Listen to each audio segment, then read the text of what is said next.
Bonsoir, mes très chers frères et très chères sœurs, ici à Houston, et les frères et sœurs qui sont en train de nous voir de l'autre côté de la salle.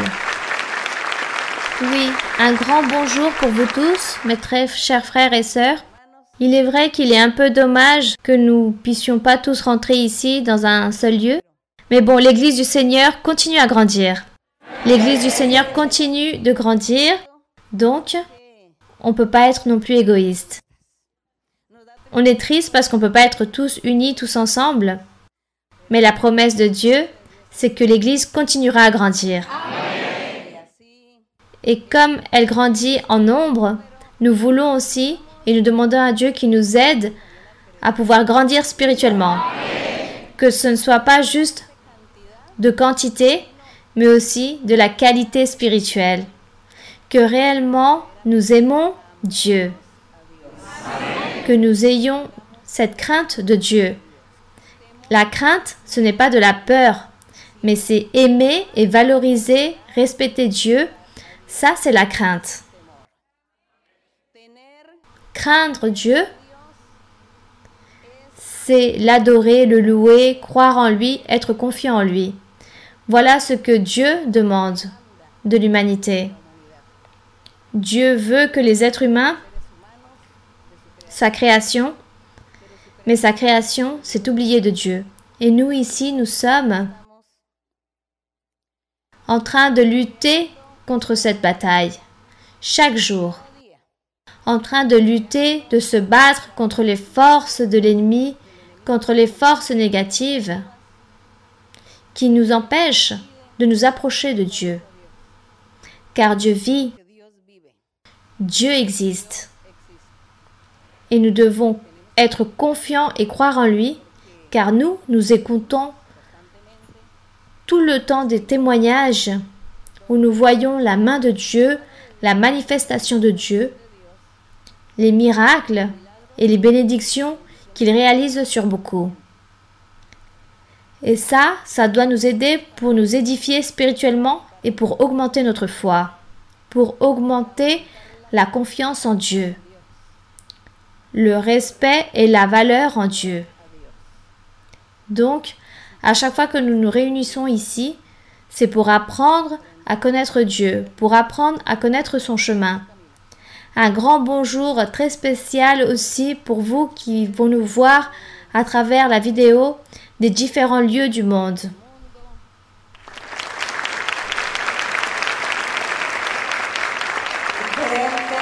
Des différentes cultures, de différentes religions, de croyances. Mais Dieu est un seul et lui, il a son langage universel. J'espère, ou plutôt nous espérons, que ceux qui vont nous voir à travers la vidéo puissent nous comprendre, puissent comprendre notre langue, qu'ils puissent comprendre ce que nous voulons dire par rapport à Dieu. Et nous continuons donc ici, mes frères et sœurs, nous allons réaliser notre étude biblique. Nous allons continuer avec Job, avec le chapitre 19. Dans Job, dans le chapitre 19, il dit, il continue à se défendre devant ses amis, n'est-ce pas? Nous savions que Job était face à des amis très sincères, n'est-ce pas? Les amis de Job étaient sincères pendant que lui, il avait de l'argent. Quelqu'un disait, ah, les amis, ils se connaissent lorsqu'il y a de l'argent. Quelqu'un disait cela. Les amis, ils se reconnaissent lorsqu'il y a de l'argent. Mais quand il n'y a plus d'argent, que des pauvres, alors les amis s'éloignent. Alors sûrement, ces personnes avaient raison parce que c'est ce qui s'est passé avec Job, avec ses amis. Ses amis commencent à le juger, à le condamner. Et ici, Job, il se défend aussi. Et il dit ainsi, Job prit la parole et dit, « Jusqu'à quand affligerez-vous mon âme et m'écraserez-vous de vos discours? » Job dit, « Vous êtes en train de m'écraser comme lorsque nous écrasons le maïs dans un moulin De cette même façon, vous êtes en train de m'écraser. Vous êtes en train de me mordre. Jusqu'à quand? Dit Job à ses amis. Puis il leur dit, voilà 10 fois que vous m'outragez. N'avez-vous pas honte de m'étourdir ainsi?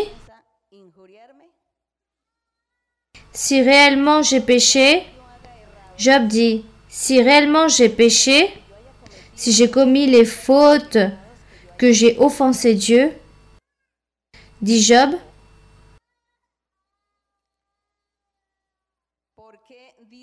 car il dit, seul j'en suis responsable. Mais vous ne devez pas me juger. Voilà ce qu'il voulait leur dire. Verset 5. Pensez-vous me traiter avec hauteur? Pensez-vous démontrer que je suis coupable?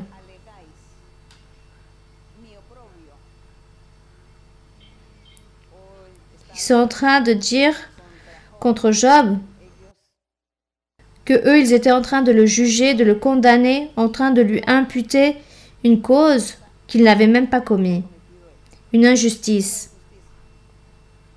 Dans le verset 6, il dit, « Sachez alors que c'est Dieu qui me poursuit et qu'il m'enveloppe de son filet. » Job disait, « Dieu m'a châtié, Dieu me punit,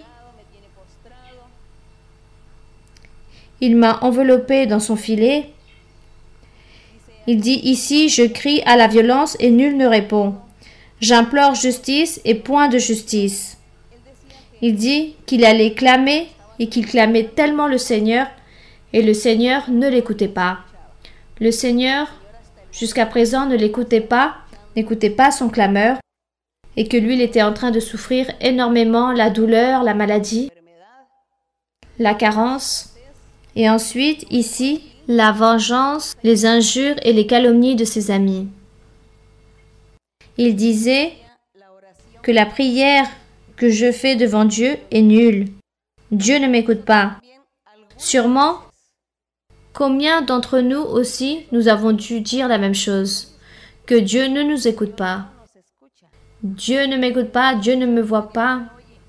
Dieu s'est éloigné de moi, Dieu s'est écarté de moi.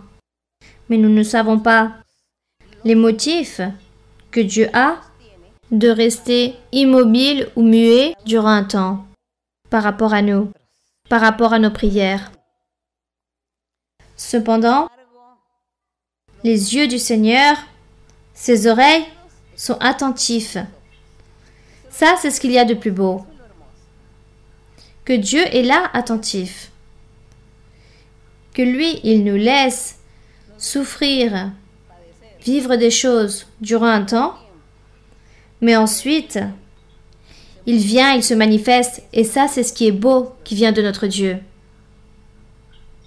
Verset 8, il dit, « Il m'a fermé toute issue. » Il dit que Dieu n'a laissé aucune sortie à Job et que lui, il ne pouvait pas passer, car son chemin a été fermé. Il a répandu des ténèbres sur mes sentiers, c'est-à-dire que le chemin que menait Job, quel était le chemin que menait Job? Il disait que lui, il priait, il faisait des holocaustes, des sacrifices à Dieu tous les jours. Il priait et louait Dieu et il demandait pour ses fils. Ça, c'était le chemin de Dieu. Il allait vers l'éternité, vers le chemin de la vie. Jusqu'au jour où il est arrivé cette épreuve, cette tribulation, et Job a dit, tout est perdu. Dieu a encerclé ma vie, il ne m'a pas laissé avancer, il ne m'a pas laissé arriver au but. Maintenant je suis là, stagne, malade, sans argent, sans amis, et je suis seule. Et je ne peux plus faire les sacrifices que je faisais devant le Seigneur tous les jours. Ça, c'était le grand pleur de Job. Lisez le verset 9. Il m'a dépouillé de ma gloire. Il a enlevé la couronne de ma tête. Il dit que Dieu l'a dépouillé de sa gloire et lui a enlevé la couronne qu'il lui avait établie sur sa tête. Voilà ce que dit Job. Dieu a enlevé la couronne que j'avais sur ma tête. Dieu a enlevé cette gloire que j'avais. Quelle est la gloire de Job?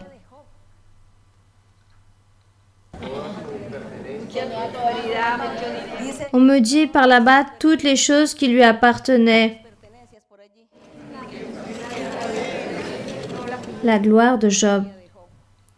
Il dit que Dieu était un homme qui craignait Dieu, qui était parfait devant Dieu. Ça, c'est une gloire. Et ensuite, il dit qu'il était rempli de richesses parce que Dieu l'avait béni. Ça, c'est une autre gloire. Et ensuite, il dit qu'il faisait des sacrifices tous les jours et Dieu acceptait les sacrifices et les prières et Dieu l'écoutait. Ça, c'est une autre quoi? Une autre gloire. Et ensuite, il dit que c'était un grand patriarche, un grand prophète, un grand maître, un sacrificateur, que tous les jeunes les écoutaient, tout le peuple l'écoutait attentivement par rapport à ses enseignements. Ça, c'était une autre quoi? Une autre gloire. Donc, nous voyons toutes les gloires que Job avait. Il avait beaucoup de gloires, Job. Mais on les a tous enfermés en une seule, et c'est pour cela que Job dit qu'il lui a dépouillé de sa gloire, qu'il lui a enlevé cette gloire, et qu'il lui a enlevé aussi la couronne qu'il avait mise sur sa tête. Vous croyez que le Seigneur aussi aurait une couronne pour nous? Je pense que oui. À ses fils qui sont obéissants, à ses fils qui aiment le Seigneur, il leur met une couronne. Il leur met des vêtements de roi. Il les assoit sur des trônes. Et aussi, à chacun de nous, il nous donne notre gloire. Examinez quelle est votre gloire ou vos gloires. Nous savons déjà quelles sont les gloires. Nous remercions notre Dieu, car c'est lui qui nous vêtit de manière spirituelle très merveilleuse. Et ici, Job avait reconnu tout ce qu'il avait reçu de Dieu. Et c'est pour cela qu'il dit, maintenant j'ai manqué à Dieu, j'ai péché. J'ai offensé tellement Dieu qu'il m'a enlevé tout ce que j'avais, tout ce que j'étais. Continuons ici avec le verset 10, vous pouvez le lire. Il m'a brisé de toutes parts, et je m'en vais. Il a arraché mon espérance comme un arbre.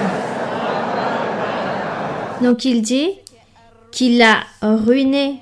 Dieu m'a ruiné de tous les côtés. Voilà ce que disait Job.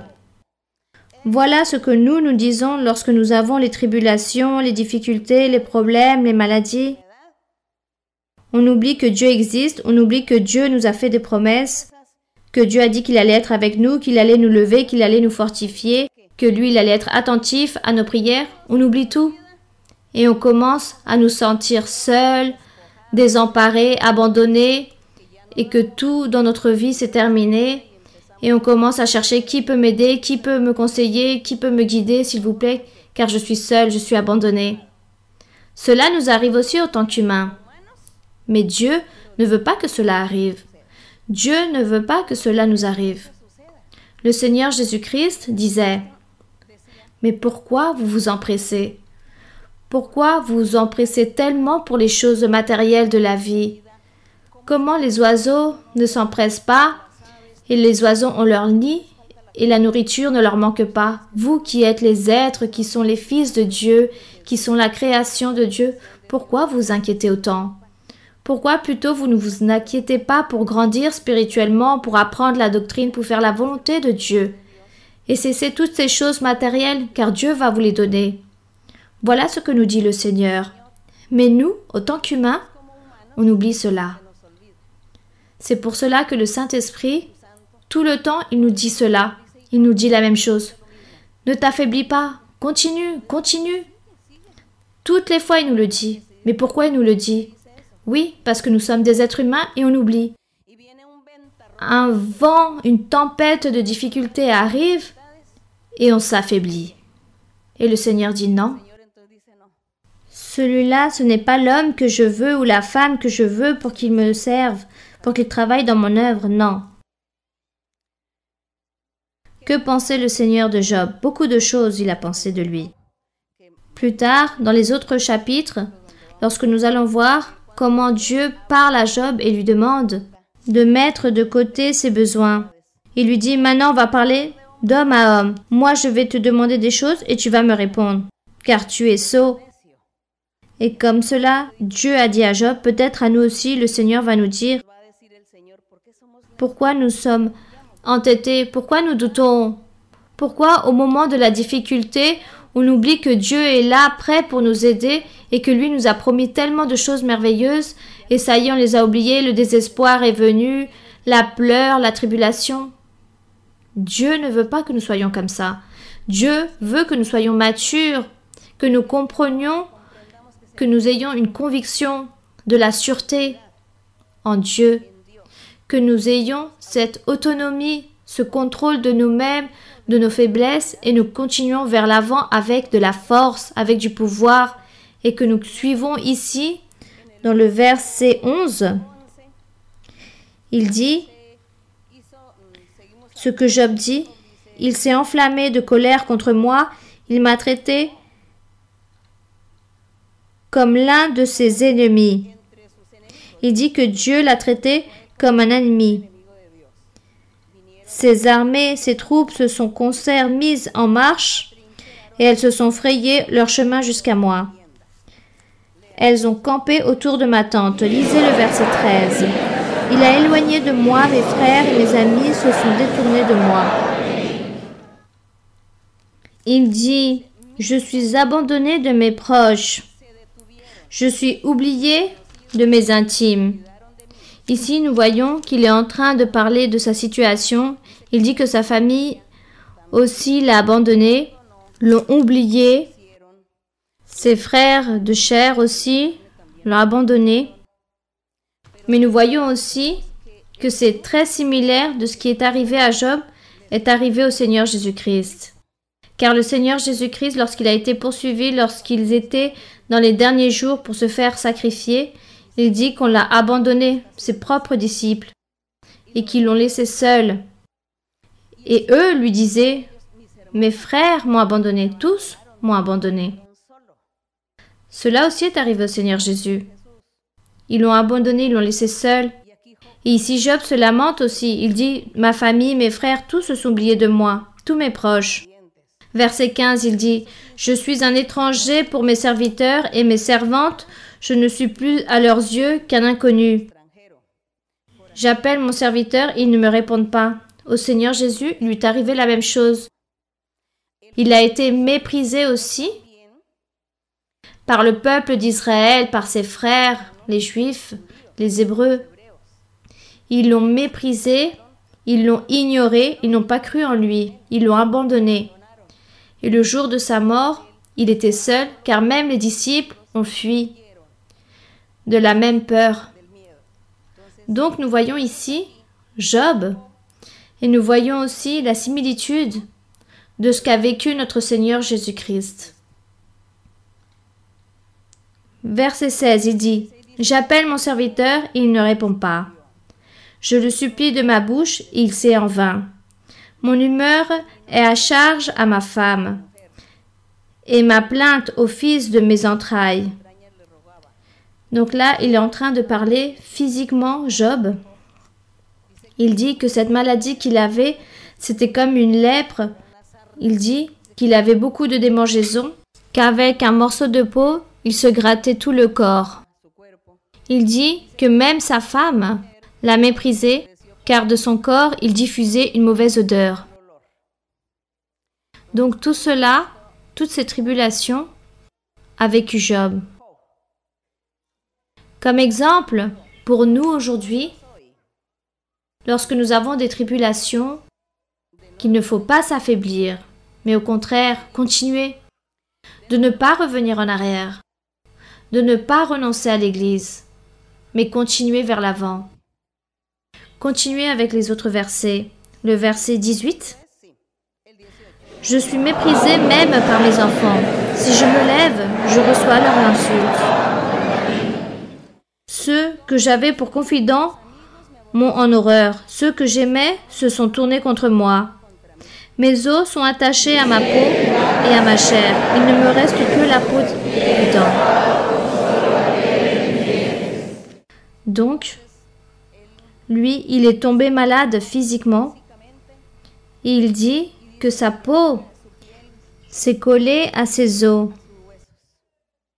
On pourrait croire que le temps était long durant cette tribulation, durant cette épreuve. Dans le verset 21, il dit « ayez pitié de moi, vous mes amis, car la main de Dieu m'a frappé. » Il dit « pourquoi me poursuivre comme Dieu me poursuit? Pourquoi vous montrer insatiable de ma chair ?» Il était en train de les supplier qu'ils devaient le laisser tranquille. Lisez le verset 23. « Oh, je voudrais que mes paroles fussent écrites, qu'elles fussent écrites dans un livre. Je voudrais qu'avec un burin de fer et avec du plomb, elles fussent pour toujours gravées dans le roc. » Il dit que lui, il voulait que sa vie, que ses expériences, que sa biographie puisse être écrite dans un livre. Et ce fut ainsi, car ça, c'est l'histoire de Job. Elle est restée là par la volonté de Dieu, en tant qu'exemple pour toutes les générations. Comme l'exemple de la patience, de l'humilité, d'attendre en Dieu, de savoir supporter les difficultés et les épreuves et ne jamais renoncer à Dieu. Dans le verset 25, il est en train de donner comme une prophétie. Job donne une prophétie. Il dit « Mais je sais que mon Rédempteur est vivant. » Pourquoi il allait dire « Durant d'années sont passées pour que puisse venir le Seigneur Jésus-Christ. » Et ici, Job, en train de parler de son Rédempteur. Il dit « Moi, je sais que mon Rédempteur vit et qu'il se lèvera le dernier sur la terre. Quand ma peau sera détruite, il se lèvera. Quand je n'aurai plus de chair, je verrai Dieu. » Donc, au milieu de la tribulation, Dieu lui a donné comme cette consolation, cette parole prophétique. Continuons avec l'autre verset. Continuez avec le 27, mes frères et sœurs. « Je le verrai et il me sera favorable. Mes yeux le verront et non ceux d'un autre. Mon âme languit d'attente au-dedans de moi. » Donc Job dit qu'il allait voir Dieu. Il dit « Je verrai Dieu par moi-même, mes yeux le verront, et non ceux d'un autre. Mon âme languit d'attente au-dedans de moi. » Vous direz alors, pourquoi le poursuivions-nous? Car la justice de ma cause sera reconnue. Craignez pour vous le glaive. Les châtiments par le glaive sont terribles, et sachez qu'il y a un jugement. Ici, nous voyons comment Job a prophétisé cela devant son ami qui était là, en train de l'injurer, de lui lancer des calomnies, et lui, il lui donne ses prophéties. Il dit, la main de Dieu viendra. Le glaive, la parole de Dieu. L'épée qui fait mal pour détruire des êtres. Ceux qui sont désobéissants, ceux qui n'aiment pas et cherchent Dieu. Donc il dit, je vous répète de nouveau le verset 29, il dit, craignez pour vous le glaive. Les châtiments par le glaive sont terribles. Il parlait de la parole de Dieu, en parlant du jugement que Dieu allait donner à chacun d'entre eux. Et sachez qu'il y a un jugement. Je pense que le même Job n'a même pas compris ce que lui-même était en train de prophétiser, en train de parler à ses amis. Mais de toute façon, cette parole prophétique dite à travers Job s'est accomplie pour lui aussi, car au final, nous allons voir cette joie, cette fin joyeuse de Job, mais qui nous laisse beaucoup d'enseignements. Et que nous devons prendre en compte beaucoup de choses pour que nous puissions nous éloigner de ce qui ne nous convient pas, de ce qui ne nous sert pas, et que nous puissions accepter et faire quelque chose pour le bénéfice de notre vie spirituelle. Donc nous lisons la Bible, nous méditons nous faisons des comparaisons, nous voyons les similitudes et nous disons « ça est arrivé à ces personnes, à ces personnages, peut-être aussi, à moi aussi peut m'arriver la même chose. Peut-être que moi aussi je suis en train de la vivre cette situation. Donc je sais ce que je dois faire pour plaire à mon Dieu, pour avoir mon Dieu proche de moi. Donc, soyons intelligents.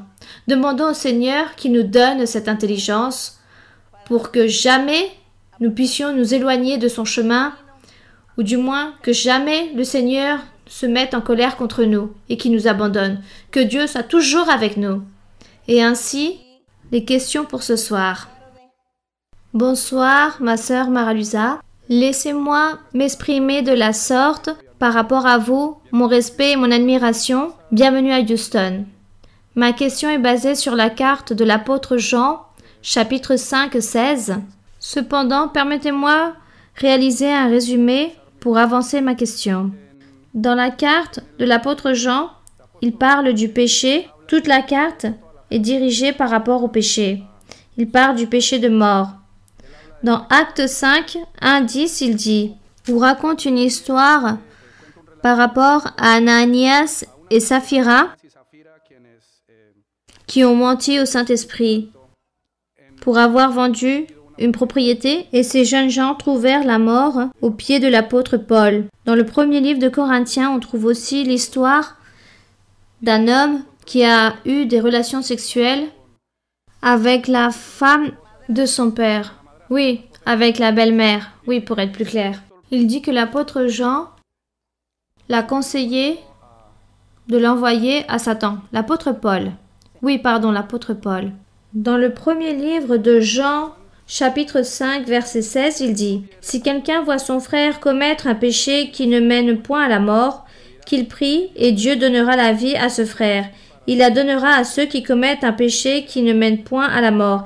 Il y a un péché qui mène à la mort, ce n'est pas pour ce péché-là que je dis de prier. » Quel est le péché de la mort? Le blasphème. Le blasphème contre Dieu, contre le Saint-Esprit ou contre Dieu. Ça, c'est le péché de mort. Les pharisiens, ils ont blasphémé beaucoup de fois contre Dieu. Lorsqu'ils disaient au Seigneur Jésus-Christ que lui c'était un démon, que lui c'était un menteur, et ce qu'il avait venait d'un démon. Là, ils ont blasphémé contre Dieu. Et c'est pour cela que le Seigneur Jésus a donné l'enseignement. Tout péché sera pardonné, sauf le blasphème contre le Saint-Esprit. Il leur a dit clairement ici, mais eux, ils n'ont pas entendu, et ils ont blasphémé contre Dieu. Ça, c'est le péché qui n'est pas pardonné lorsqu'on commet un blasphème contre Dieu. On peut dire aussi, ma sœur, que par le fait de nier que Jésus est le Fils de Dieu, ça aussi, ça peut être un péché de mort. L'Antichrist qui déclare que Jésus n'est pas de Dieu, c'est probable, car c'est Dieu qui mesure les cœurs. C'est lui qui mesure lorsqu'une personne dit « Ah, Jésus-Christ n'est pas Dieu. Ce fut un homme comme quiconque. » Apparemment, cette personne est en train de blasphémer contre le Saint-Esprit. Mais c'est Dieu qui juge, car nous ne savons pas si cette personne est en train de le dire par sottise ou par rébellion ou parce qu'elle est remplie de mauvais esprits. Elle le dit de cœur ou elle le dit par sottise. Donc, Dieu juge cette personne pour voir si cette personne a commis un péché de mort ou pas. Peut-être cette personne n'a pas commis un péché de mort car il a vu la situation, de quelle manière cette personne a exprimé cela. Ou peut-être Dieu aura une miséricorde envers cette personne pour que cette personne croie et se convertisse et que Dieu la bénisse. C'est Dieu qui réellement entre juger si cette personne a commis ou pas un péché, un blasphème ou pas contre Dieu. Par contre, celui qui nie le Seigneur et qui est resté toute la vie en train de nier Dieu et de dire que cela était un mensonge, alors il est mort avec son péché de mort. C'est cela. Bien, continuons. Dans l'autre salle? Oui, mon frère. Ma sœur, c'est une joie de vous avoir ici, que Dieu vous bénisse. La question est la suivante. En lisant la Bible, dans les livres de Timothée et de Tite, nous voyons qu'ils étaient jeunes de manière physique, mais ils avaient certaines responsabilités. Comment nous, autant que jeunes, et ceux aussi qui sont récents, nous pouvons obtenir cette ancienneté en Christ? Ou plutôt, qu'est-ce que être ancien en Christ? Merci ma sœur et que Dieu vous bénisse. Nous ne pouvons pas comparer. Dans l'Antiquité, les apôtres, eux, ils étaient tout d'abord juifs. Ils pratiquaient la loi de Moïse. Entre guillemets, comme on dit, mais c'était la religion. La loi de Moïse. Les jeunes, comme Timothée, Philémon, Tite, eux, c'était des jeunes d'âge, mais eux aussi, ils étaient en train de pratiquer la loi de Moïse. Et dans la loi de Moïse, il y avait des disciplines, des sanctions pour ceux qui commettaient des péchés. Les personnes, les hommes, s'abstenaient de pécher, car ils avaient peur du châtiment. Et en plus, la culture, c'était que les hommes, c'est eux qui cherchaient Dieu, c'est eux qui travaillaient, c'est eux qui donnaient le visage. Les femmes étaient cachées là-bas dans leur maison à l'intérieur. Il n'y avait pas d'opportunité pour commettre des adultères ou des fornications. Il n'y avait aucune opportunité. Lorsqu'ils faisaient des fêtes de mariage ou peu importe, les hommes étaient les seuls qui dansaient et qui faisaient la fête. Les femmes étaient écartées. Il n'y avait donc pas de contact. Et sans contact, donc, le péché n'abondait pas. Les autres péchés, comme c'était voler, violer, séquestrer ou enlever des choses aux personnes, faire d'autres choses, ça, c'était des châtiments physiques, il y avait des sanctions. Tout était des punitions. Donc les personnes s'abstenaient de commettre ces choses pour la peur de recevoir cette punition. Donc, on peut dire que dans l'Antiquité, les personnes vivaient à peu près une vie saine.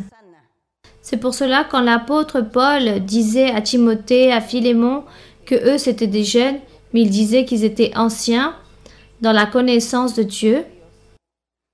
Eux, il leur disait qu'ils étaient en train de réunir beaucoup de vertus spirituelles.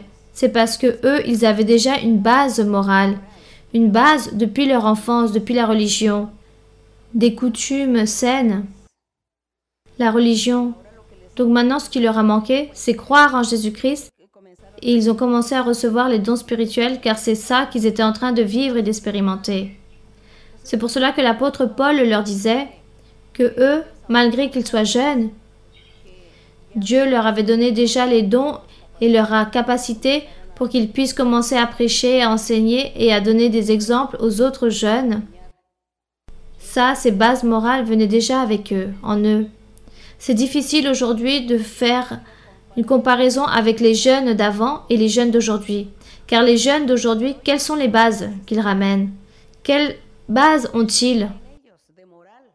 De morale, d'éthique? Lesquelles? Aucune. On peut dire aucune. Peut-être quelques-uns sont nés dans des églises protestantes, chrétiennes. Ils ont un peu de morale ou de base. Mais généralement, la plupart des religions traditionnelles, où il y a le péché qui abonde. Le péché a abondé depuis toujours. C'est pour cela que la jeunesse, qu'est-ce qu'on peut leur exiger? Donc, les jeunes d'aujourd'hui, qu'ils arrivent dans notre église, qui se convertissent à Dieu, ou qu'ils sont arrivés depuis tout petit dans notre église, qui ont grandi, peut-être eux, oui, vont avoir déjà des bases morales, car ils ont été petits, ils ont grandi, ils sont devenus adolescents, et ils ont ces bases, grâce à leur enfance. Mais ceux qui viennent adolescents de l'extérieur, ils n'ont aucune base. Pour eux, c'est très difficile. Ils doivent commencer depuis le début. Et cela prend du temps. La maturité, l'apprentissage, la conversion, et que la personne commence à comprendre les choses de Dieu pour qu'un jour, elle puisse devenir ancienne. Donc l'ancien, ce n'est pas tant l'ancien d'âge, mais de connaissance de la parole de Dieu. L'ancien qui connaît de la doctrine, qui sait la doctrine, qui la comprend, qui a des valeurs, qui a de la morale, qui a des qualités, des vertus, qui sait faire les choses bien. Ça, c'est l'ancien ou l'ancienne dans l'évangile de Jésus-Christ. Donc, dans l'évangile de Jésus-Christ, ce n'est pas tant l'âge, mais la capacité. C'est l'intelligence, la spiritualité, la connaissance qu'elle a envers le Seigneur, son comportement, son témoignage, sa vie. Ça, c'est ce qui va faire qu'il va être ancien ou ancienne dans l'évangile de Jésus-Christ. Les jeunes ou les enfants, il faut donc les aider. Et tous, si on va se comparer, alors nous sommes tous des enfants, le Seigneur. Nous sommes des enfants, le Seigneur. Nous avons encore besoin d'apprendre beaucoup. Que Dieu nous aide à devenir plus matures, que Dieu nous aide à devenir matures. Car non seulement les jeunes, mais aussi il y a beaucoup d'adultes qu'on dirait que c'est encore des enfants, qui n'ont pas la connaissance, qui n'ont pas la doctrine et qui ont besoin d'apprendre. Ils ont besoin de Dieu. Nous avons tous besoin du Seigneur. Bien, continuons, oui mon frère.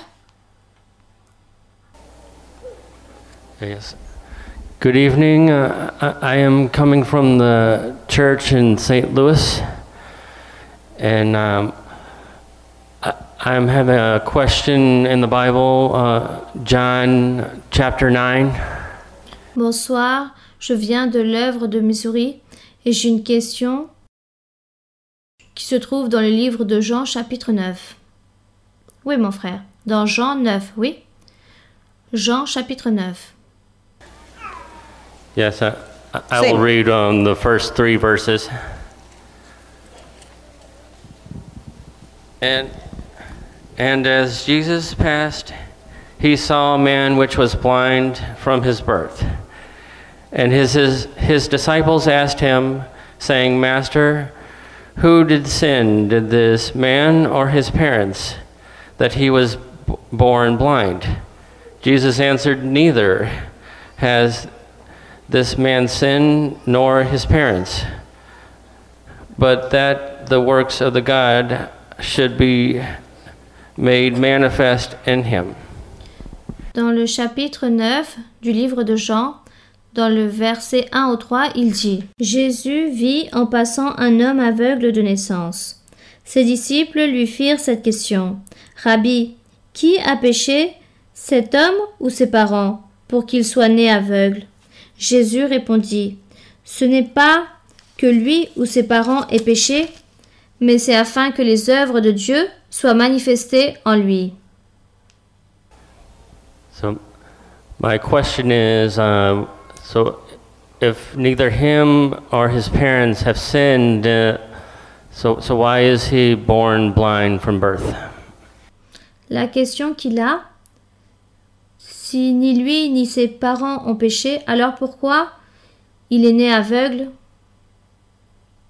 Bien, la réponse est là. Là est la réponse.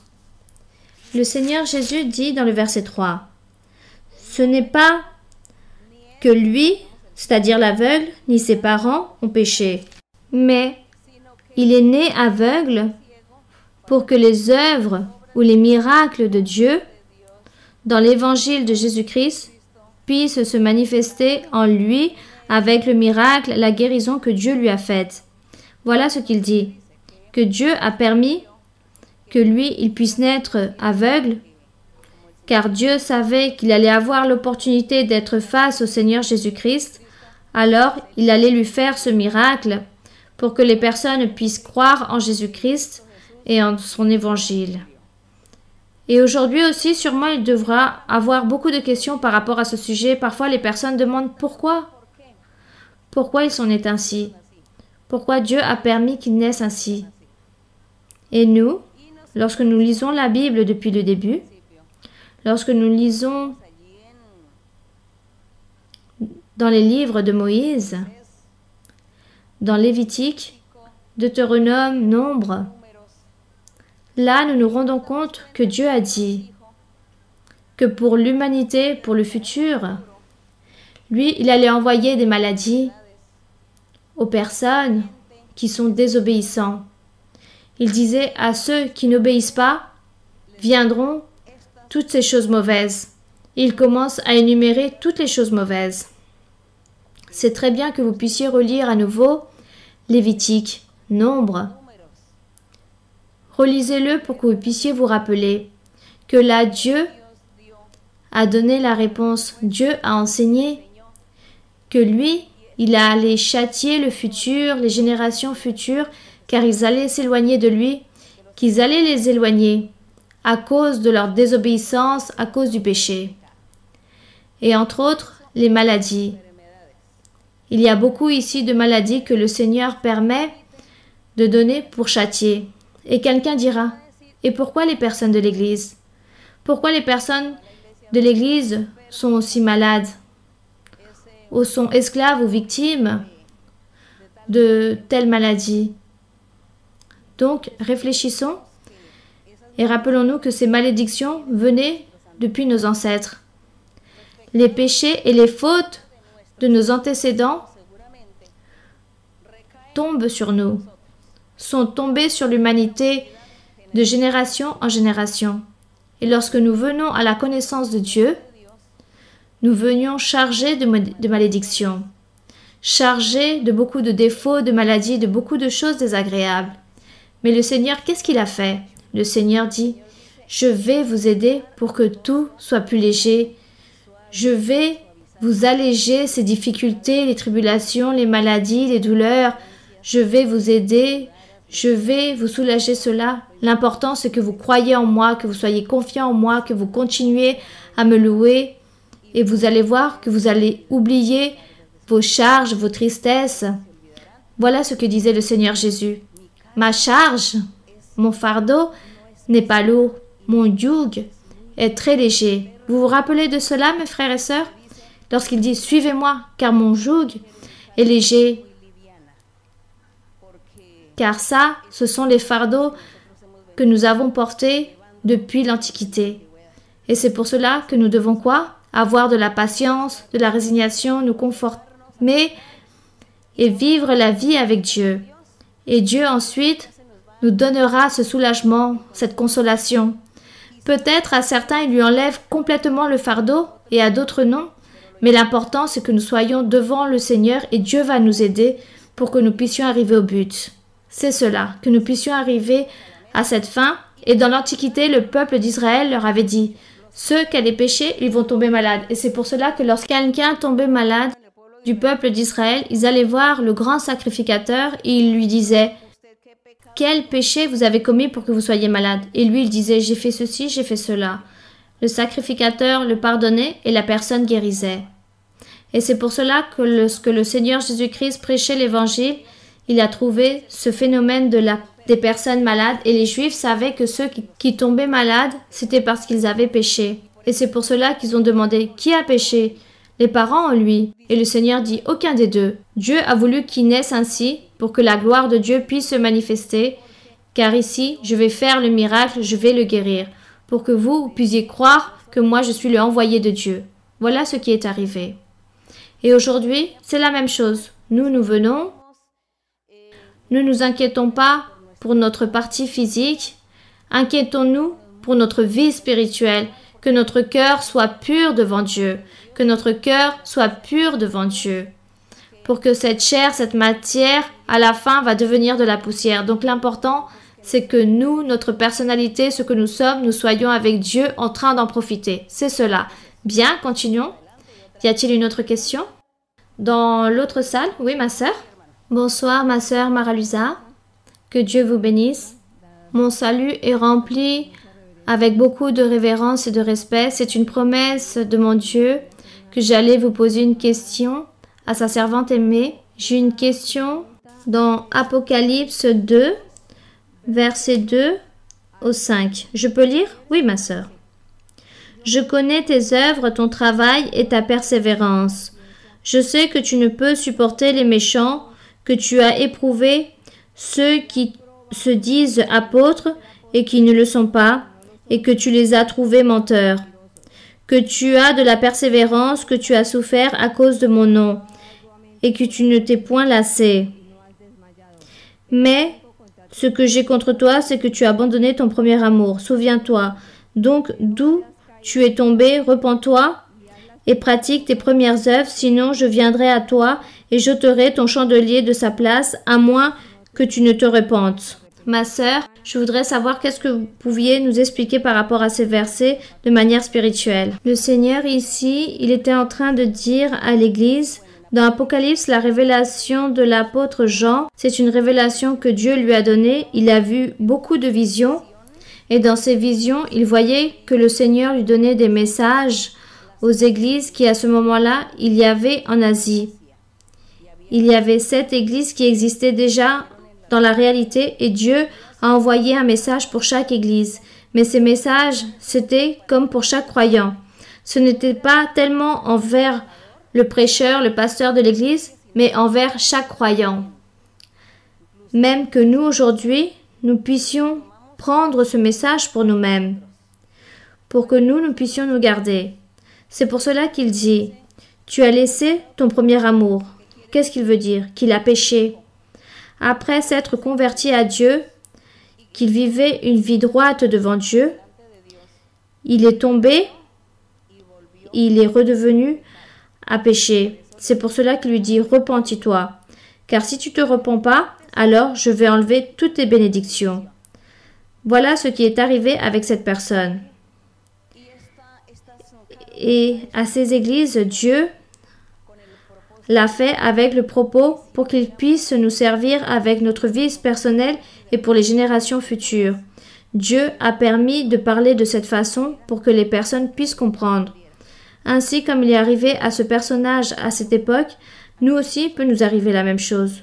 Qu'une fois que nous sommes convertis en Dieu, nous avons abandonné le péché, un temps est passé, quelques années, et nous tombons à nouveau dans le péché, alors Dieu dit, tu as oublié ton premier amour.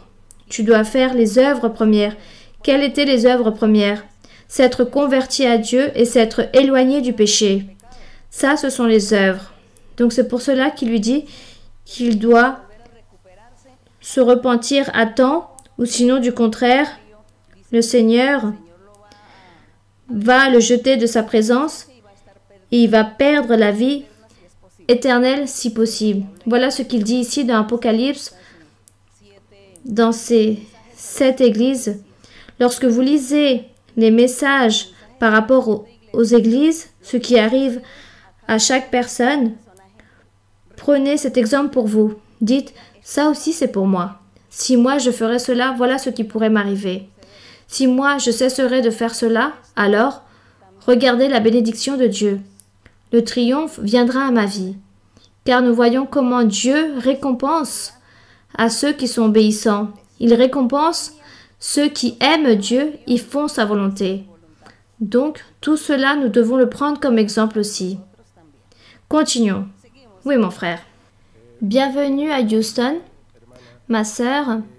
Il y a 4 ans que j'ai commencé à me réunir dans cette église, et ma question est simple. Et c'est par rapport à la prophétie du Seigneur lorsqu'il me disait que j'allais vous poser une question et que ce doute que j'avais, vous allez m'enlever ce doute. Et ma question est, depuis que je suis arrivée ici, j'ai écouté que ça c'est l'église du Seigneur, que c'est l'église où le Dieu se manifeste.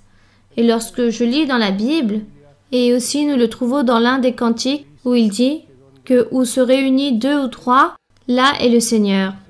Donc ma question est, si quelqu'un est dans un coin, dans la Patagonie, dans Madagascar ou en Asie ou en Sibérie, là où ils se réunissent 2 ou 3 et cherchent le Seigneur, aiment le Seigneur, ces personnes vont recevoir la gloire, ils vont pouvoir être sauvés? Bien sûr que oui, le Seigneur a dit, dans n'importe quel lieu du monde, dans n'importe quelle dénomination, doctrine, église, où il y aurait un cœur sincère, où il y aurait des personnes sincères, le Seigneur a dit, je vais les sortir de ce lieu et je les emmènerai dans mon lieu. Et si les personnes sont là-bas où dit le frère, d'ailleurs par rapport à Madagascar, là-bas il y a quelqu'un qui se connecte dans la page web pour voir les études bibliques. Je ne sais pas qui vivra là-bas, je ne sais pas quel Colombien vit là-bas à Madagascar, mais bon. Et le Seigneur, lorsque nous disons « Ici, Dieu se manifeste », nous ne sommes pas en train de dire ou parler rien de physique. On n'est pas en train de parler du sol ou des murs. On n'est pas en train de parler de cela, même pas de Houston. On est en train de parler d'un groupe de cœurs. Des cœurs, et aujourd'hui il y a à peu près 1200 cœurs.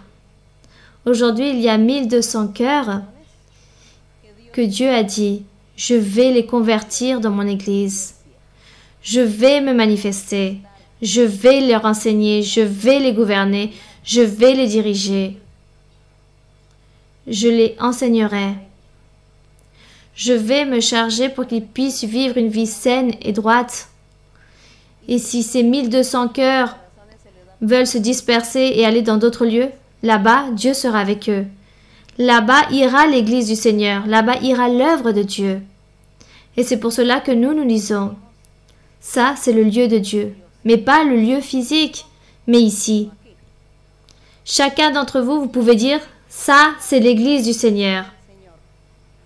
Ça, c'est le lieu de Dieu. Ça, c'est le lieu où Dieu se manifeste, car Dieu est arrivé dans mon cœur, il m'a enseigné, il m'a donné des ordres, il m'a parlé, il m'a fait des promesses. Et aujourd'hui, jusqu'au jour d'aujourd'hui, il est en train d'accomplir tout ce qu'il m'a promis et il est en train de nous appuyer. Donc, ça, c'est les choses de Dieu. C'est pour cela que là-bas où le frère a mentionné Madagascar, je ne sais plus quel autre pays il l'a dit, il y a 2 personnes, 3, qui se réunissent avec sincérité pour chercher Dieu. Si réellement elles le font avec la sincérité, est-ce que Dieu, pour lui, c'est difficile de se connecter avec nous? Non, je ne pense pas que c'est difficile. Pour Dieu, rien n'est difficile. Et lui, il dit, suivez ainsi en étant sincère, car moi, je vais vous envoyer des personnes qui aillent dans ces lieux pour qu'ils puissent venir aussi prier pour vous et que vous puissiez renforcer cette croyance et renforcer les louanges, les prières que vous êtes en train de faire pour moi. Donc, l'œuvre du Seigneur, l'Église du Seigneur, ce n'est pas de manière physique, mais c'est le cœur d'un homme ou d'une femme qui aime Dieu. C'est pour cela que dans le psaume, il est dit « Seigneur, qui sera dans ton lieu saint? Qui sera dans la montagne de sainteté? Qui sera dans ton église? Qui sera devant ta présence ?» Et qu'est-ce que Dieu répond? « Celui qui est pur de cœur et de main innocente. » Le Seigneur n'est pas en train de dire « Ah, c'est là-bas à Houston, dans l'église, l'adresse un tel, où le bâtiment est ainsi. » Non, il est en train de dire « Celui qui a les mains innocentes et qui a un cœur pur. » En train de se référer à un homme ou une femme qui a un cœur pur et des mains innocentes. C'est-à-dire que c'est une personne qui s'est éloignée du péché, qui est en train de vivre pour Dieu. Ça, c'est l'Église du Seigneur. Ça, c'est l'Église du Seigneur. Et lorsque nous chantons ce cantique qui dit « Ça, c'est l'Église du Seigneur », on ne va pas dire « Ça, c'est l'Église du Seigneur ». On dit « Ça, c'est l'Église du Seigneur ». Rappelez-vous que lorsque Dieu s'est apparu à Jacob, je ne sais pas si vous avez lu dans Genèse que Jacob, un soir, a vu une échelle qui montait vers le ciel. Et des anges montaient et descendaient à travers cette échelle. Et Jacob a dit, « Ça, ce n'est que la porte du ciel. Ça, c'est la maison de Dieu et porte du ciel. » Et il dit que lui, il s'est couché, il avait posé sa tête sur une pierre, et lorsqu'il a vu cette pierre, car lui, en étant endormi, et sa tête posée sur cette pierre, c'est lorsqu'il a vu le songe de l'échelle qui montait au ciel, des anges qui montaient et descendaient. Donc lui, il prophétise, et il dit ça, c'est la maison de Dieu, porte du ciel. Il dit qu'avec l'huile, il a oint cette pierre, il a dit ça, c'est la roche. Ça, c'est la roche, et lui, il était en train de prophétiser, en train de parler de Jésus-Christ. Car Jésus-Christ, c'est la roche principale. Et lui, il a dit, ça c'est la maison de Dieu. Ça c'est l'église de Dieu. Mais de qui il parlait? La pierre, c'était le symbolisme de Jésus-Christ. Et la maison de Dieu, ou la porte du ciel, qui c'était? Jésus-Christ, la pierre. Et la maison de Dieu qui? Lui-même. Le même Jacob, c'était la maison de Dieu. Son cœur, car il a cru en Dieu. Et Dieu l'a béni. Donc, mes frères et sœurs, à chaque fois que nous chantons les cantiques qui ont un rapport avec l'Église, où le Seigneur se manifeste et que Dieu est là et qu'il se manifeste, sachez que c'est là. C'est ici. Le physique. Car les choses physiques, on remercie le Seigneur car c'est lui qui nous donne les terrains, les lieux, pour que nous puissions nous réunir en tant qu'Église. Mais, lorsque nous partons, l'Église du Seigneur s'en va aussi. Ainsi disait le Seigneur à une sœur. La sœur vivait triste car l'époux ne la laissait pas aller à l'église. Il lui interdisait cela. Et elle partait à pied car lui ne lui donnait même pas de l'argent pour pouvoir prendre un transport. Donc elle marchait 2 heures, mais elle arrivait à la congrégation pour prier, louer le Seigneur. Et l'époux lui disait, donc moi je vais partir dans une autre ville où cette église n'existe pas pour que mon épouse n'aille pas là-bas. Il est parti vivre dans une autre ville. Et dans cette autre ville, peu de temps après, l'église a commencé. Mais avant cela, lorsque lui il a dit, je vais partir dans cette autre ville où il n'y a pas d'église, là-bas, elle ne pourra pas aller dans aucune église, elle est devenue triste et elle a dit, je vais me divorcer. Je préfère divorcer avant que lui me sorte de l'église. Elle arrive à l'église et elle dit qu'elle va se séparer, que lui part tout seul, mais moi je reste ici parce qu'il le fait exprès pour que je sorte de l'église et moi je ne veux pas. Je préfère que nous nous séparions. Et lorsque reçoit la prophétie, le Saint-Esprit lui dit, ma fille, pourquoi tu es triste pour ce voyage? Voyage! Fais ce voyage. Pourquoi tu t'inquiètes pour l'Église? Si l'Église va avec toi. Il lui a dit, l'Église va avec toi. Donc, elle était très joyeuse.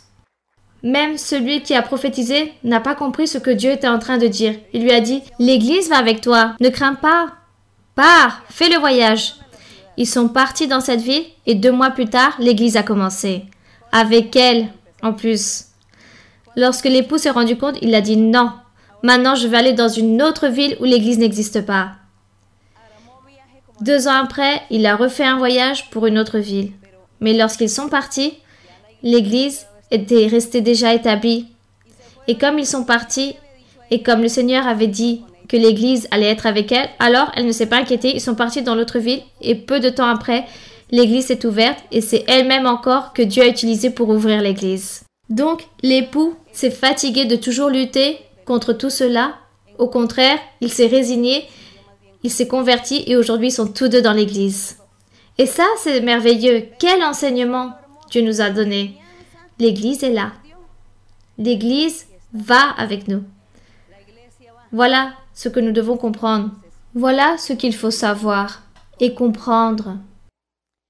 Comprenons toutes ces choses si petites pour que le diable ne nous confonde pas et que nous croyons que Dieu est amour et miséricorde et que le jour, peu importe la religion, s'il y a des personnes sincères, Dieu les sort de là-bas, Dieu les prend en compte et les réunit dans son lieu. C'est cela. Une autre question? Oui, mon frère. Bonsoir, ma sœur Mara-Luisa. L'église de Saint-Antoine vous donne la bienvenue. Ma sœur Mara-Luisa, ce soir, vous nous avez dit que l'église est en train de grandir et que chaque jour, elle grandit de plus en plus. Aussi, vous nous avez dit que chaque jour, il y a de nouveaux croyants et que la plus grande partie des croyants viennent de l'église traditionnelle. Moi, je fais partie de cela car je viens de l'église traditionnelle où jamais j'avais ouvert la Bible pour la lire. Dans ma maison, comme on dit, ma mère avait le psaume que tout le monde connaît, ouvert, mais on ne le lisait pas. Le psaume 51, non, le 91. Oui, c'est ça. Le psaume 91. Oui, ma sœur. Ma question, ma sœur Maralusa, comment enseigner à ces personnes qui viennent pour la première fois, qui sont venus aujourd'hui, qui sont venus il y a une semaine et qui sont venus peut-être 5 fois à l'église? Peut-être dans une église petite comme nous, dans Saint-Antoine, lorsque nous voyons un frère nouveau, l'ouvrier lui enseigne, mais dans des grandes églises, car moi je viens de la Floride, à Marquay, toutes ces églises si grandes, où le frère vient pour la première fois et ne se rend pas compte, peut-être le prêcheur ne voit pas la personne qui est venue pour la première fois. Comment enseigner à cette personne à lire, à lui enseigner qu'il lise la Bible? Par où nous devons commencer pour lire la Bible, si dans l'Ancien ou dans le Nouveau Testament, et pourquoi lui enseigner qu'il faut lire la Bible, cette doctrine si merveilleuse que nous trouvons ici. Merci beaucoup ma sœur et que Dieu vous bénisse. Bien, moi je lui raconterai mon expérience et je pense que c'est comme ça que toutes les personnes font. Lorsque j'ai écouté pour la première fois, car je suis arrivée dans l'église évangélique, lorsque j'ai connu l'église évangélique, je suis arrivée pour la première fois, je n'avais jamais lu la Bible non plus. Et j'ai obtenu une Bible et la curiosité est rentrée de vouloir lire la Bible. Je ne permettais que personne ne m'enseigne, que ceci soit mauvais, qu'il fallait ou pas faire. Moi, je voulais rien savoir, car j'allais pas croire à cette personne. Moi, j'allais croire à ce que moi-même j'allais lire et comprendre. J'étais très orgueilleuse. Bon. Et j'ai commencé à lire la Bible. Et moi, personne m'a dit, lis la Bible. Simplement, je suis allée à la première réunion, j'ai vu les personnes qui avaient une Bible et un hymnaire, et moi j'ai dit, moi aussi, je vais prendre une Bible pour lire la Bible. Et j'ai commencé à lire la Bible. Et personne m'a dit, lis la Bible, ou personne m'a dit, lis depuis le début, ou à partir de la moitié, ou de la fin, non, rien. Moi, j'ai pris la Bible et j'ai commencé à lire la Bible. Et j'ai commencé, et encore, jusqu'au jour d'aujourd'hui. Jusqu'au jour d'aujourd'hui, à lire la Bible, j'ai lu à partir du début jusqu'à la fin. Et ensuite, du début jusqu'à la fin. Et je ne comprenais toujours pas. Je comprenais quelque chose. Et ensuite, j'ai encore relu pour continuer les séquences. J'allais à certains livres et après je me perdais. Je me perdais complètement et je devais à nouveau relire. Et ça, c'était cette lutte. Même si je ne comprends pas, je disais, je vais continuer à lire jusqu'au jour où je puisse comprendre beaucoup de choses de Dieu. Donc, mon frère, ce n'est pas quelque chose d'enseigner les personnes de lire la Bible. Ça, ce n'est pas de dire, lis le psaume ou lis le Nouveau Testament ou lis l'Évangile ou les cartes des apôtres, non. Dieu met cela dans le cœur de chaque personne. Dieu met dans le cœur de chaque personne, il lui donne cette inquiétude, il lui donne cette faim et cette soif de connaître Dieu. Celui que Dieu a choisi, il arrive et il reste. Et du contraire, comme on dit, beaucoup sont appelés, mais peu sont élus. Donc c'est Dieu qui se charge de réaliser cette œuvre. C'est peut-être impossible pour les êtres humains d'être attentifs à tous, comme dit le frère. C'est différent une église où il y a 1000 personnes et une personne vient pour la première fois et personne ne s'en rend compte. Le prêcheur ne se rend même pas compte. Donc c'est Dieu qui se charge de prêcher. Et ensuite, lorsque la personne vient et encore, donc le pasteur le retient et peut-être lui dira des choses, lui fera un suivi. Mais pendant ce temps-là, c'est Dieu qui enseigne. C'est Dieu qui enseigne à la personne pour chercher les choses de Dieu. Et si Dieu a un plan avec cette personne, alors avec raison de plus. Bien, continuons. Bonsoir ma sœur, bienvenue. Un grand bonjour de Chicago. Merci mon frère. Ma question est personnelle. Moi, j'ai à peu près 3 ans dans l'église et je voudrais que vous puissiez m'expliquer comment augmenter ma foi. Car un jour, ma foi est très grande et le lendemain, je ne l'ai plus. Que pourrez-vous me conseiller pour être toujours à ce niveau si haut de foi? Merci. Moi, je ne peux pas vous conseiller ou vous donner une recette pour que vous ayez de la foi. Mais je peux vous dire, ne vous affaiblissez pas. Ne vous démotivez pas. Continuez. Continuez. Il faut continuer. Il faut continuer. Il faut continuer. Regardez que l'apôtre Paul, il comparait la course chrétienne ou la course de l'évangile, il la comparait avec un marathon, avec celui qui court comme les athlètes qui courent, n'est-ce pas? Ils disent que tous, lorsqu'ils veulent gagner une course, ils disent que tous courent. Tous, ils courent et veulent arriver à ce but. Et eux, ils ne s'arrêtent pas pour regarder « Ah, est-ce que celui-ci, il va arriver avant, donc je ne cours plus ?» Non, ils disent que tous, ils courent. Parce que tous, ils ont comme cette pensée ou le souhait ou pensent qu'ils vont gagner, qu'ils vont arriver à l'arrivée. Donc personne ne s'arrête. Car si tous, ils commencent à dire « Ah, moi je ne veux pas arriver au but », donc il va rester là. Donc personne ne va arriver au but parce que tous vont s'arrêter en pensant la même chose. Non. Nous voyons que tous, ils courent. Tous, ils courent et quelqu'un arrive au but.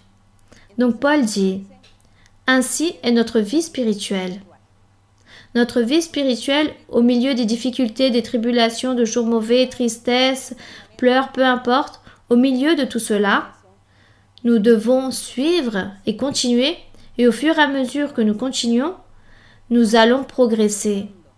Dieu nous aide à progresser dans notre vie spirituelle. Et à chaque jour, nous allons nous améliorer. Chaque fois, nous allons avoir plus de conviction. Le frère, peut-être, il lui a manqué voir la réalité ou les miracles que Dieu fait dans les gens, ou peut-être il vous manque de voir que Dieu se manifeste pour qu'il puisse avoir plus de sûreté, plus de fermesse.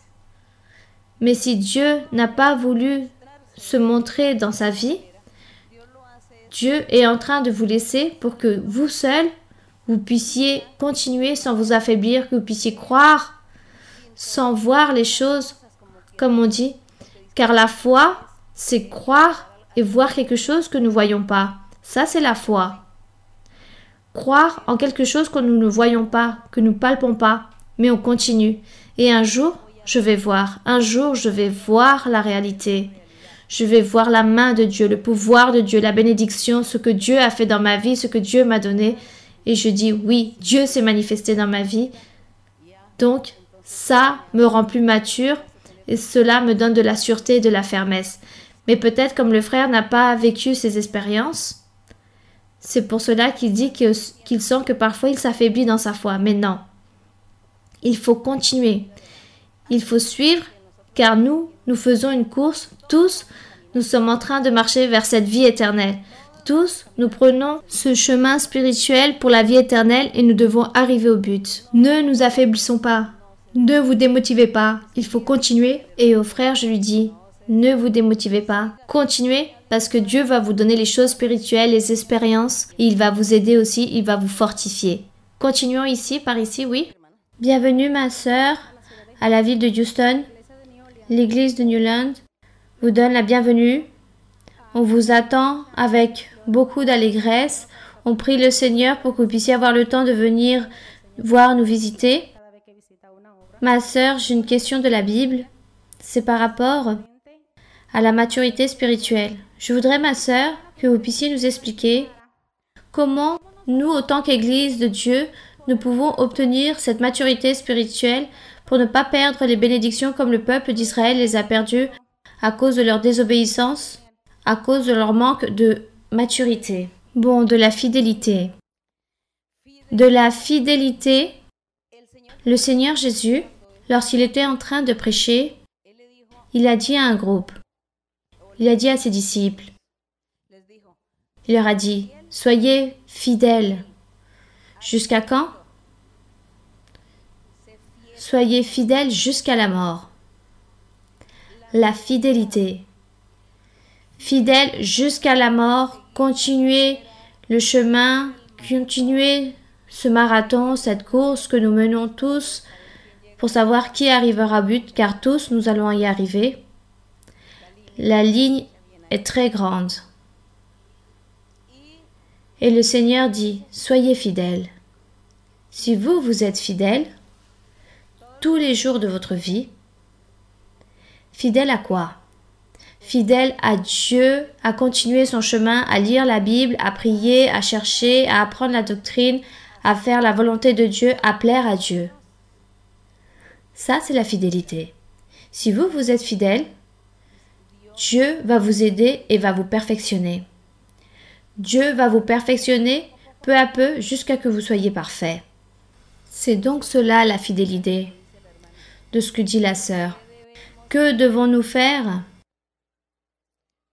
pour arriver à ce but, au chemin de Dieu, pour obtenir la vie spirituelle? De la fidélité. Car vous savez que celui-là qui est infidèle est en train de travailler, il le fait pour un moment, un temps, et ensuite il s'est fatigué. Il est revenu en arrière. Ou il est resté là, stagne, il n'a pas continué. Alors que celui qui est fidèle, il continue son chemin.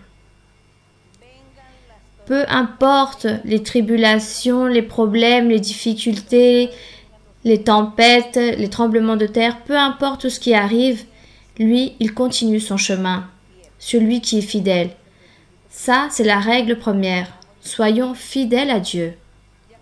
Maintenant que vous avez eu l'opportunité de connaître les choses de Dieu, de sentir Dieu et d'écouter Dieu à travers la prophétie ou des rêves, soyez fidèles et continuez. Ne vous fatiguez pas, ne vous démotivez pas, ne vous affaiblissez pas, car il y a beaucoup de personnes qui arrivent au bout de 5 ans et après ils se fatiguent, ou d'autres après 8 ans ils se fatiguent, ou d'autres après 10 ans ils se fatiguent et ne sont plus revenus. Quelle tristesse, 10 ans perdus. Et ensuite ils sont revenus en arrière, ils sont retournés dans le monde. Donc, vous, si vous sentez que vous n'êtes pas capable d'être fidèle, que vous n'êtes pas capable de continuer, c'est parce que sûrement, vous avez des mauvais esprits dans votre corps qui ne vous permettent pas de continuer avec cet enthousiasme, de comprendre la parole de Dieu. Alors, analysez-vous, examinez-vous et dites à Dieu, « Aide-moi Seigneur, aide-moi Seigneur car je me sens mal, je me sens démotivé, je sens que je ne peux plus, que je n'arrive plus à continuer, que je me sens fatigué. » Dites, « Seigneur, peut-être il y a quelque chose en moi. Peut-être l'ennemi a mis un mauvais esprit en moi qui ne me laisse pas continuer, qui ne me donne pas cette allégresse, cet enthousiasme de continuer. Je veux t'aimer. Je veux être fidèle à toi. Je veux te plaire.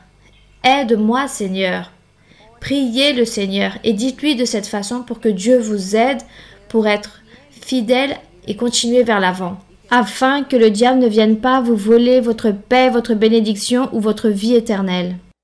Nous allons donc faire encore 2 questions pour terminer. Oui. Ma sœur, bonsoir. Je viens de l'État de Nebraska. J'ai une question personnelle, ma sœur. S'il vous plaît, j'ai 18 ans dans l'église et je n'ai pas encore pu supérer un lien très grand qui m'attache. Le Seigneur m'a donné des rêves à travers ma famille en me voyant liée de la tête aux pieds. Et j'ai dû subir beaucoup de choses très difficiles dans ma vie. Ma sœur, j'ai des promesses très grandes de la part de mon Seigneur que je vais lui servir de manière très grande. Mais j'ai l'impression que je n'y arrive pas. Alors ma sœur, s'il vous plaît, une parole qui sort de vos lèvres, je vous remercierai de tout mon cœur. Bon, ma sœur, ne vous affaiblissez pas, ne vous affaiblissez pas, ne vous inquiétez pas, ne soyez pas triste.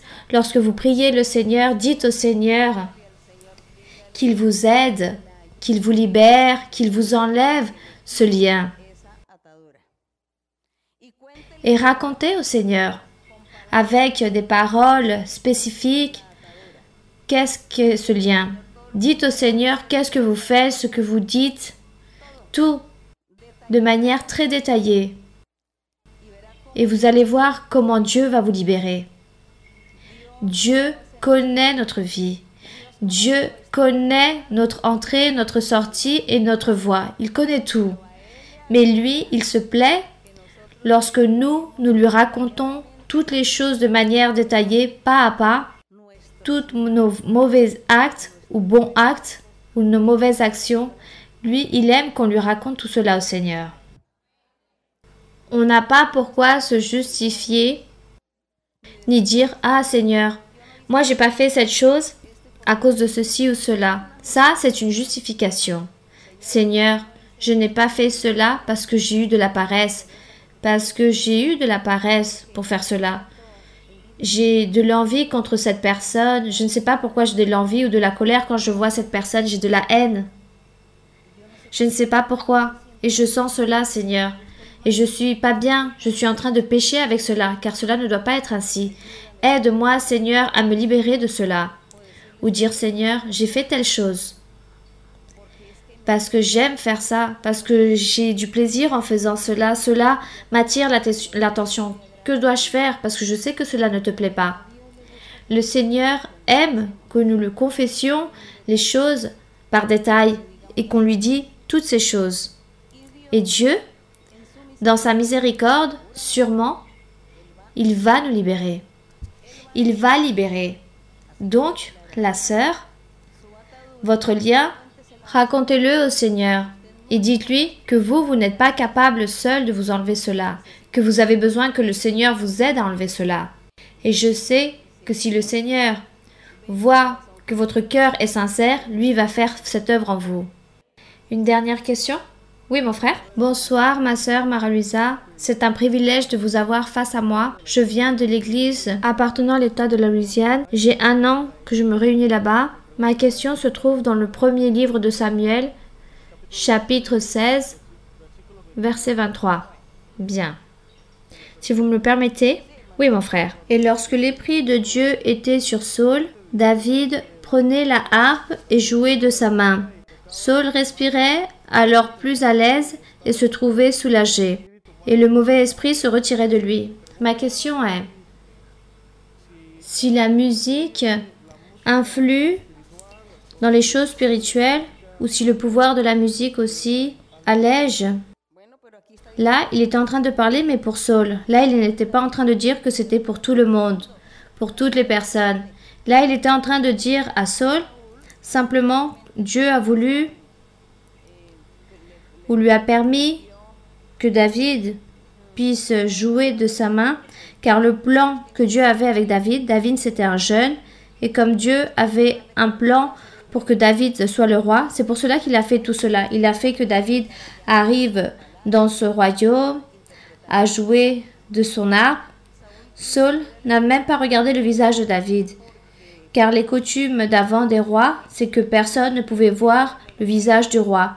Tous, lorsqu'ils se présentaient devant le roi, ils devaient s'agenouiller et regarder par terre et parler. Mais personne ne pouvait voir le visage au roi, car celui qui regardait son visage était un homme mort.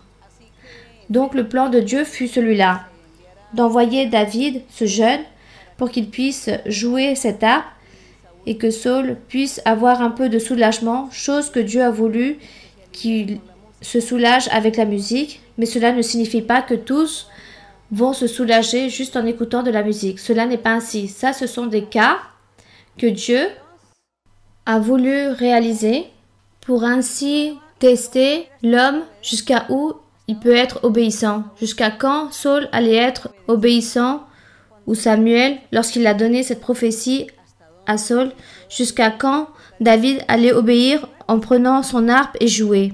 Ce sont des travaux que Dieu établissait aux personnes pour qu'elles puissent obéir à Dieu sans se poser de questions, sans critiquer, sans dire pourquoi. Comme aujourd'hui aussi, le Seigneur peut à beaucoup de personnes donner des expériences, des ordres et enseigner des choses en disant fais ceci, fais cela, fais ce travail ou de cette façon, et les personnes simplement, les croyants doivent obéir à Dieu, obéir au Saint-Esprit sans se poser tant de questions. Ce sont des expériences qu'ils ont vécues et que Dieu a voulu que cela arrive de cette façon. Donc, David, lorsqu'il s'est battu avec le géant, après avoir joué autant de temps avec l'harpe, Saul a dit « Quel est ce jeune ?» C'est pour qu'on puisse se rendre compte que même là, il s'est jamais rendu compte quel était son visage. Car un roi n'allait jamais s'agenouiller pour voir quelqu'un. Car eux, ils étaient supérieurs. Ils étaient supérieurs. Il disait, quel est ce jeune? Et lui disait, c'est le jeune David. Et les personnes disent, comment ça, après qu'il a joué autant de temps son harpe, comment vous n'allez pas le connaître? Parce que avant, à cette époque-là, personne regardait le visage au roi. Car ça, c'était enlever la dignité au roi. Et le roi ne regardait personne. Je pense, peut-être au deuxième roi, on pouvait voir son visage ou pas. C'était des habitudes. Par rapport à la musique, nous chantons au Seigneur. Et lorsqu'il y a des personnes remplies de mauvais esprits ou des enfants remplis de mauvais esprits qui viennent les tourmenter, nous prions le Seigneur. Nous faisons une imposition de main. Nous demandons à Dieu. On chante au Seigneur. Tout cela, ensemble, Dieu l'accepte. Et tout cela, dans nos prières, nos pétitions, Dieu les accepte et Dieu agit. Il libère, il bénit, si lui, il le désire. Ou il laisse les choses ainsi que la personne continue à être tourmentée. Tout cela est respectable. Nous, on continue à insister au Seigneur, en train de demander au Seigneur pour nous, pour les autres, en train de demander à Dieu. Et ne nous inquiétons pas si lui, il nous répond ou pas, mais continuons vers l'avant, sans nous désespérer. Mais restons fidèles jusqu'au but. Bien, mes très chers frères et très chères sœurs, vous pouvez vous mettre debout. Nous allons prier le Seigneur. Ce soir, nous te remercions, Seigneur, pour la journée d'aujourd'hui, pour cette méditation de ta parole, pour l'enseignement, pour la manière dans laquelle, Seigneur, tu bouges ces cœurs pour t'aimer, pour te suivre, car toi, tu nous donnes cet enthousiasme de vouloir continuer, de vouloir croire en toi, d'être confiant en toi. Merci, Père Saint, pour l'espérance que nous avons jour après jour, pour l'espérance de t'avoir aussi proche, d'avoir ta main toute puissante, d'avoir tes bénédictions, d'écouter ta parole, de voir tes manifestations, tes miracles, tes prodiges, ton appui dans l'Église chaque jour. Merci Seigneur, car nous nous émerveillons. Et aussi Seigneur, même si parfois nous ne comprenons pas, parfois on se dévie du chemin. Et nous ne te donnons pas ce que tu mérites. Mais pourtant, Seigneur, nous te demandons, je te demande, mon Seigneur, que tu tendes ta main, que tu aies de la miséricorde, et que tu puisses établir ta main toute puissante sur chaque homme et sur chaque femme, sur chaque enfant, sur chaque vieillard, sur chaque personne, peu importe son âge, que tu tendes ta main à tous ceux qui écoutent, qui voient, qui ont vu tes merveilles, qui ont écouté ta parole, qui ont participé des réunions et qui ont participé des témoignages de tes œuvres merveilleuses, de tout ce que tu fais, de tout ce que tu as fait, et que tu tendes ta main toute puissante sur chacun d'entre eux et que tu les aides à continuer vers l'avant, que tu leur donnes des forces nouvelles, que tu leur donnes ce pouvoir du Très-Haut, que tu les revêtis avec le pouvoir du Très-Haut, que tu leur donnes la capacité à chacun de comprendre ta parole, ton chemin. Aide-les pour que chacun puisse se convertir à toi, qu'il puisse se convertir de cœur, que chacun puisse avoir cette envie, ce souhait de faire ta volonté, que tous puissent te plaire, que tous puissent te louer, qu'ils te cherchent avec leur cœur, qu'ils puissent valoriser ta parole, qu'ils soient toujours attentifs à suivre ton chemin et qu'ils puissent faire ta volonté. Seigneur, donne-leur un cœur nouveau, un nouveau cœur à chacun pour qu'ils puissent avoir cette fidélité, pour que tous puissent être fidèles, pour que tous te cherchent, te louent, t'honorent, car tu es digne. Tu es digne de la louange et digne de l'honneur et de la gloire. Béni soit notre Dieu. Au nom glorieux de Jésus-Christ, ton Fils aimé, je te demande, mon Seigneur, que ta miséricorde puisse tomber sur chacun, que ta main toute puissante et miraculeuse, que ta main qui est si puissante puisse être sur chacun et que tu sois en train de libérer, en train d'enlever ces fardeaux, en train d'enlever les liens, en train d'enlever les liens, les chaînes. Détruis l'œuvre du diable, chasse les mauvais esprits qui lient beaucoup de personnes, qui ne les laissent pas réfléchir ou mettre en ordre leurs idées ou prendre des décisions droites. Libère, mon Seigneur, et réprimande toutes ces sorcelleries. Chasse toute malédiction de ton ennemi et détruis toute œuvre de ton ennemi. Libère, mon Seigneur, ceux qui sont esclaves. Libère, mon Seigneur, et purifie. Purifie aussi les âmes, les esprits. Purifie, libère, mon Seigneur. Libère aussi le côté physique. Enlève toute maladie. Détruis le cancer. Enlève cette maladie du cancer. Donne une opportunité à ces personnes qui te clament et qui te demandent la guérison, la libération. Donne-leur ces opportunités pour que eux ils puissent continuer à vivre et qu'ils te suivent et qu'ils te servent. Père Saint, tends ta main guériseuse, que tu sois en train d'enlever les douleurs, les maladies, toute maladie du corps physique. Chacun a une maladie. Tous lèvent la main et te demandent. Ils te clament, mon Seigneur. Pour eux, pour lui, pour elle, pour leur famille ou pour leur amitié, je te demande, mon Seigneur, que tu sois, Seigneur, miséricordieux à leurs clameurs, à leurs prières. Et lève, mon Seigneur, lève tes personnes pour qu'ils puissent travailler. Lève des prophètes, des évangélistes, des pasteurs, des maîtres. Lève, mon Seigneur, des apôtres pour qu'ils puissent te servir avec tout leur cœur, pour qu'ils puissent triompher dans leur vie spirituelle et qu'ils puissent gagner beaucoup d'âmes pour toi. Père céleste, romps ces liens et cette envie du diable et donne la victoire. Donne la victoire et le triomphe. Descends avec ton pouvoir spirituel dans chacun d'entre eux et baptise avec le Saint-Esprit. Et remplis-les de ton pouvoir, de ton Saint-Esprit, des dons spirituels à toutes ces personnes. Donne-leur les dons. Descends avec ton pouvoir. Libère au Seigneur. Envoie ton pouvoir. Merci, éternel Dieu. Merci, mon Dieu Tout-Puissant, au nom de Jésus-Christ, ton Fils aimé. Aussi, mon Seigneur, je te demande pour tous ceux qui nous voient à travers la vidéo, que eux aussi ils reçoivent ta bénédiction, qu'ils reçoivent les miracles et qu'ils reçoivent le pouvoir du Saint-Esprit aussi. La guidance, ta parole, ton orientation, mon Seigneur, ta consolation, Père, au nom de Jésus-Christ. Gloire à ton nom pour toujours. Alléluia.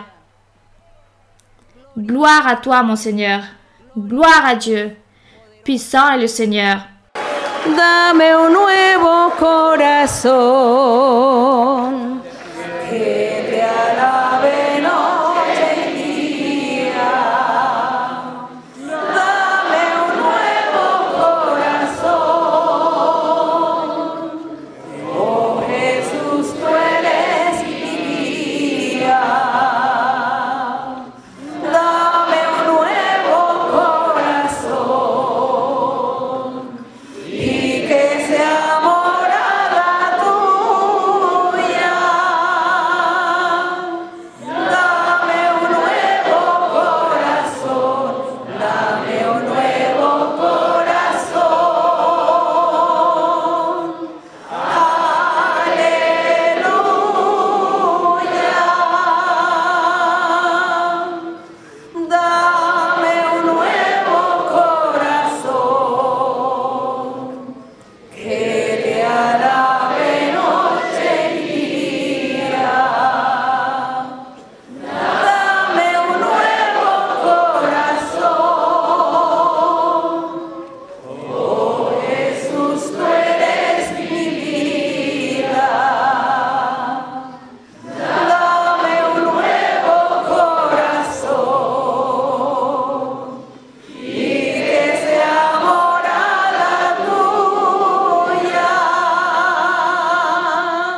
Merci Seigneur. Merci Père céleste. Merci éternel Dieu. Merci au nom de ton Fils aimé Jésus-Christ. Gloire à notre Dieu. Que l'honneur et la gloire soient pour notre Seigneur. Merci beaucoup. Que Dieu vous bénisse. Que Dieu vous bénisse énormément.